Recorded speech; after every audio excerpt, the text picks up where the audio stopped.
Na va, štai čia prieš mūsų akis sėdi Kėdainių naujieji sveikuoliai, jau 5 laida.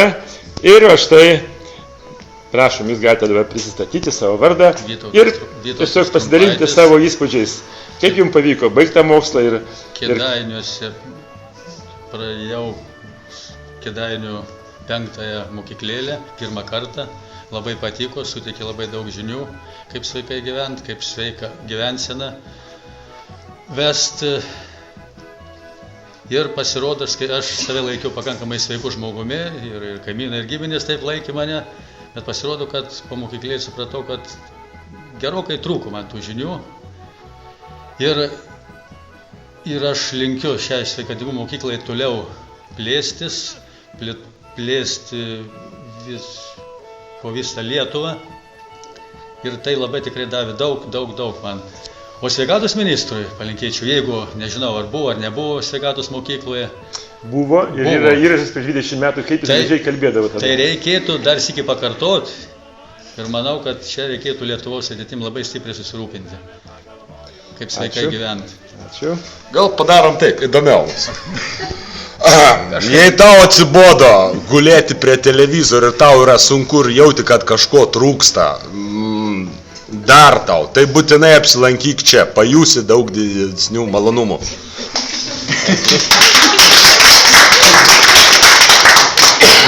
Aš taip, mano vardas Edita, aš taip pat skaičiau save, kad pakankamai sveikai gyvenu, bet tikrai atradau daug naujų dalykų ir tikrai kviečiu, kas galvoja, kad jau čia pasiekė yra visi džiaugsmai ir malonumai jau pasiekti, ateiti šitą mokyklą ir pamatyti iš tikrųjų, kas yra gyvenimo džiaugsmas. Mano vardas Ovidijus. Šiaip įrašė mane kolegai į tą mokyklą. Nežinau, pats ilgai galvojau, ar čia verta ar neverta, bet šiuo metu tikrai nesigiliu. Šiaip suteikė labai daug žinių, labai daug teigiamų emocijų. Ypač rytinė mankšta, ypač tas pasimaudimas, tai yra tarsi įkrova visai dienai ir šiaip labai patenkinti. Ovidijus yra mūsų grupės lyderis, rekordininkas. Tai ar labai kankinotės badaudamas, ar šiaip kentėjote? Badaudamas tikrai ne. Supratau vieną esminį tokį dalyką, kad nereikia skubėti, kada maitiniesi. Reikia iš ryto išgeri vandens. Visą laiką mastai, ką valgai mąstydamas, įsakoma iš lėto, daug kramtai, tada nuryji. Ir viskas gerai, jokio bado pojūčio ir mažiau reikia visko. Ačiū. Vesta, aš tai manau, kad sveikatos ministrui reikėtų patvirtinti programą, kad būtų jinai finansuojama iš mūsų valstybės lėšų ir kad ten būtų netoks kaip rekomenduojama, galbūt net kai kam privaloma tos sveikatingumo grupės ir tikrai pas mus ligonių sumažėtų lėtiniam ligom, tokiam, kur tikrai daug kas priklauso nuo mitybos, nuo fizinio aktyvumo. Ir ačiū labai. Vesta yra medicinos darbuotoja ir jinai, aišku, kaip ir daugo medikų kartais pasijunta, galbūt asmeniškai liečiama, bet aš manau, kad jinai suprato skirtumą ir tikriausiai jūs sutinkate, kad gydytojai yra mums labai reikalingi ir mylimi žmonės, tačiau dėja jie ne už visą mūsų sveikatą gali atsakyti, ar ne taip? Taip. Patys žmonės su savo sveikatą ir mūsų valstybės vadovai atsakyti turi. Ačiū. Esu Kristina, baigiau 5-ąją Kėdainių sveikatos mokyklėlę. Tikrai sužinojau daug naujo, praplėčiau akiratį, taip pat kaip mano kolegos įsivaizdavau, kad gyvenu sveikai, tačiau pasirodo, kad toli gražu. Pačiai sveikatai linkiu, kad tai būtų sveikatos banga nusileistų per visą Lietuvą ir labai rekomenduoju, ypatingai, kad kas metai būtų priminami tie kursai ir reikėtų juos kartoti ir kartoti, nes žmogus paprastai užmiršta tokius dalykus. Ačiū. Jūratė, man labai patiko ši mokykla ir jeigu Kėdainiuose vėl bus rengiami kursai, tikrai žadu ateiti, o sveikatos ministrui lankyti kartu su mumis tos kursus linkiu. Susitiksime kursuose, ministrai. Ačiū. Aš Vilma, man čia labai patiko.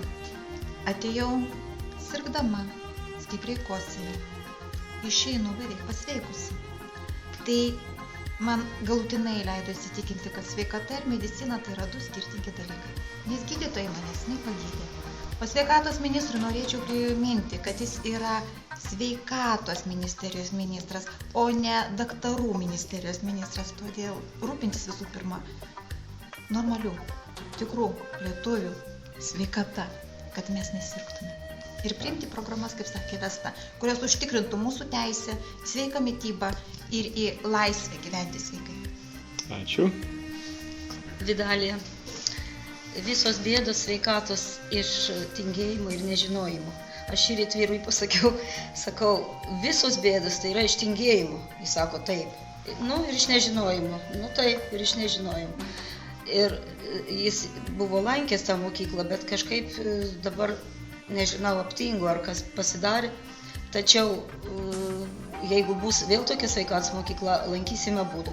Daug naujų sužinojau, mano pakilęs kraujospūdis, jisai nukrito keletą padalų tikrai ir jaučiuosi labai puikiai, o ministrui linkiu to paties, kad jam ir jo sveikata būtų gera, o apsilankyti pas Dainių Kepenį visada yra proga gera ir linkėčiau ne tik jam, bet ir jo darbuotojams ir Seimo nariams, kad patirtų iš tikrųjų tą jausmą, kaip yra gyventi sveikam žmogui.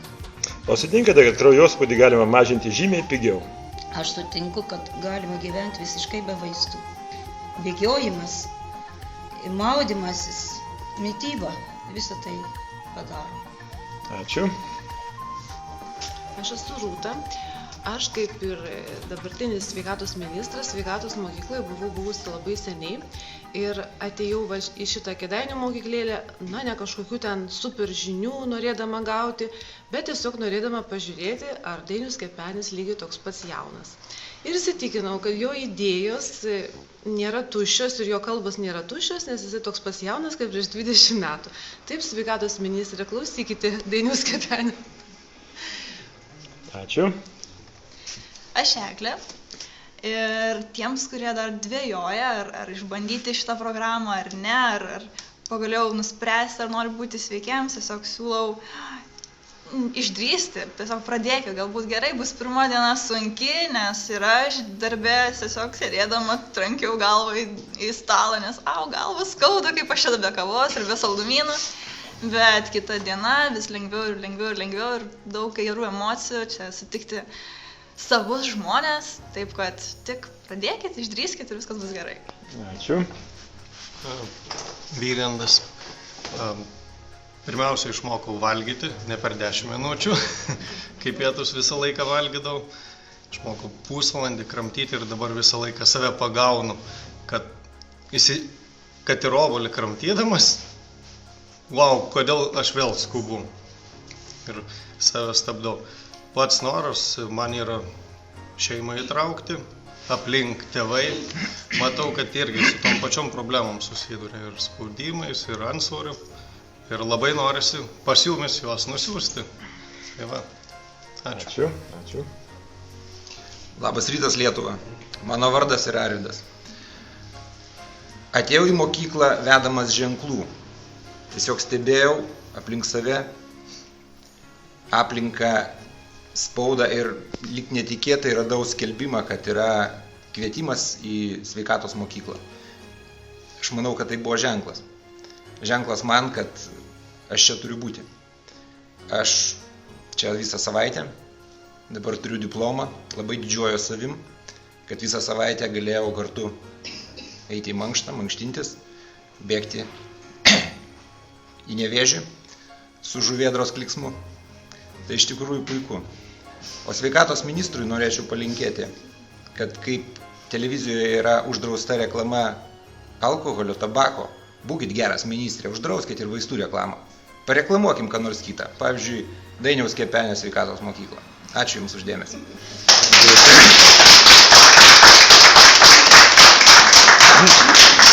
Dabar kalbame su šios mokyklos organizatorė, sveikatos biuro direktorė Danguolė. Tai 5. mūsų mokykla ir pirmas kartas buvo tikrai išbandymas didelis, Man pačiai, todėl kad aš esu mokslo žmogus, atstovauju vis tik medicinos sritį, sveikatos sritį, mokslo sritį ir iš tiesų girdėjau labai daug, 20 metų girdėjau nuomonių labai įvairių, vieni sako gerai, kiti sako blogai. Ir tiesiog pasitaikė proga, kad sveikatos mokyklos buvo prieinamos rajonams, kada specialistai Dainius Kepenis ir jo komanda atvažiuodavo į rajonus. Ir tuomet kilo mintis organizuoti pirmąją tokią mokyklėlę, kviesti žmonės, pasižiūrėti, kas tai yra. Aišku, tai buvo didžiulė rizika, didžiulė atsakomybė ir išbandymas. Tačiau po pirmosios mokyklos pasirodė, kad viskas yra gerai, niekas nesusirgo. Žmonės išėjo žvalesni, jaunesni, linksmesni, laimingesni ir tas įkvėpė organizuoti antrąją stovyklą, po to trečiąją, ketvirtą. Šiandieną mes baigiame 5-ąją mokyklą ir girdėjote atsiliepimus. Žmonės kalba, kad to reikia, žmonės sako, kad taip reikia, nes praktika tik tai gali išmokinti žmogų. Teorinių žinių reikia daug, tačiau vis tik įgūdis susiformuoja tik tai darant tam tikrus praktinius, labai elementarius, kasdienius dalykus. Ir tą reikia kartoti, kartoti ir kartoti. Jo sveikatos apsaugos ministrui tikrai palinkėčiau, kad daugiau būtų dėmesio skiriama vis tik tikrai profilaktikai, tikrai prevencijai. Ir kad tie žodžiai, kurie skamba, kad didelis dėmesys sveikatai, prioritetas sveikatai, pataptų iš tikrųjų realybę. Kad būtų daugiau vis tik finansuojami tie projektai, tos idėjos, tas entuziazmas galiausiai, nes nėra paprasta dirbti su žmonėmis, nepaprasta keisti jų motivaciją, nepaprasta iš tikrųjų pašaukti žmogų, keistis pokyčiams ir be abejo reikia rodyti pavyzdį visiems, ministrui taip pat. Tai to labai linkiu, kad ministras ir jo visa komanda tikrai rodytų gražų pavyzdį visiems Lietuvos gyventojams. O Seimo nariams taipogi palinkėčiau ryte atsikėlus daryti rytinę mankštą, nebijoti grūdinimosi procedūros, išmokti baltymo kultūros, elgesio kultūros. Turbūt to visiems labiausiai reikia ir mūsų turbūt visa tauta, visi žmonės pataps geresni, laimingesni, turtingesni. Ačiū. Aš manau, kad čia būdami mes supratome, kad sveikata nėra pats didžiausias turtas. Tai tik yra priemonė, įrankis, instrumentas kurti turtus ir juos dalintis. Ir kuo daugiau išdalinsi, tuo tu būsi laimingesnis. Ir čia girdėjau pasveikinimų, kad sveik uoliai Lietuva. Tai mes ir palinkėkime savo Lietuvai. Sveik! Sveik! Sveik! Na, būkite sveiki. Iki naujų susitikimų. Ir kviečiame mūsų sveikatos ministrą net patingėti ir pasižiūrėti šitą mūsų pokalbį. Ačiū visiems.